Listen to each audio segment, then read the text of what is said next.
Amen. Nous passons au texte de base. Après que l'Éternel eut adressé ses paroles à Job, Amen.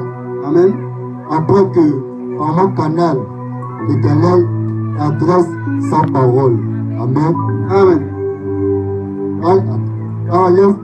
Laisse-moi te dire que lorsque tu vois un homme de Dieu se taper la poitrine que moi, je vais te guérir, je vais te sortir de telle situation. Attention. Amen. Car le moi est interdit dans le royaume des cieux. Amen. Mais un vrai homme de Dieu, il dira toujours soit, ainsi dit l'Éternel, ou la parole de Dieu dit. Amen. Donc attention, oui, homme de Dieu. Il dit à Eliphaz de Théman, Amen. Amen. Dieu te dit en ce jour, à toi qui es ici devant moi, oui. Ma colère est enflammée contre toi et contre tes deux amis. Amen.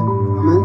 Je suis en colère contre toi jusqu'aujourd'hui sur certains points. Amen. C'est vrai. Il y a un point que tu as arrangé avec Dieu. Amen. Peut-être par ta relation et autres. Il y a encore d'autres points et Dieu est en colère contre toi. Amen. Quand c'est nos amis, ils sont les mauvais conseils qui sont autour de moi. Ceux qui te ralentissent, ceux qui veulent t'égarer, afin que tu ne puisses pas être excellent envers Dieu. Oui.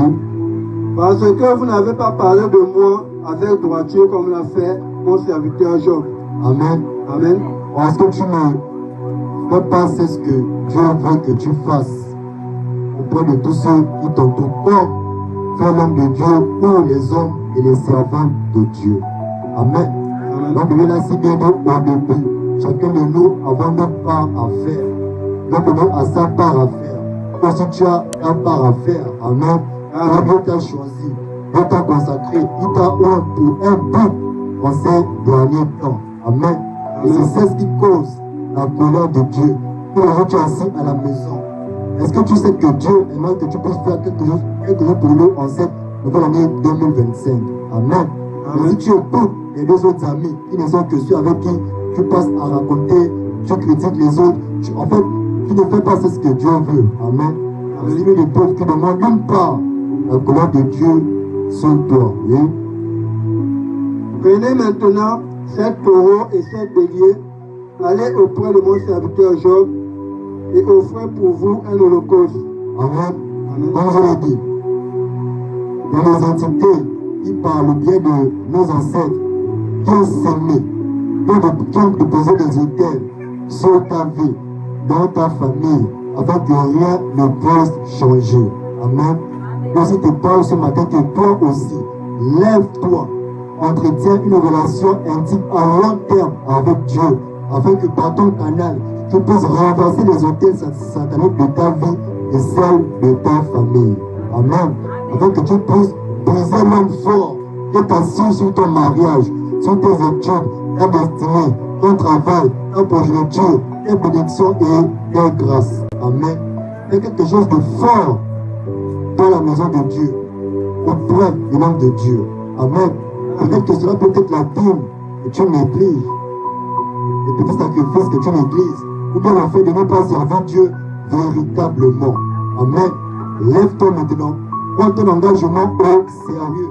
Dimanche passé, tu as renouvelé ton alliance à la Pâque avec Jésus-Christ. Et dorénavant, Dieu m'engage encore à te servir en cette année. Amen. Ne néglige pas cela.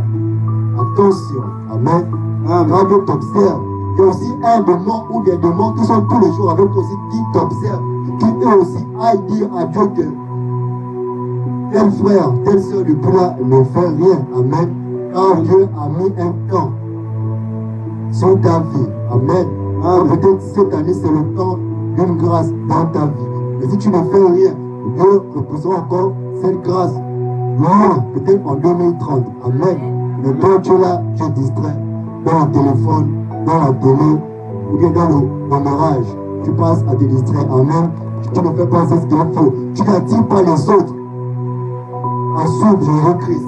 Même ton conjoint à suivre Jésus-Christ. Ou bien ton frère, ta soeur, ou bien ta mère, ton père à suivre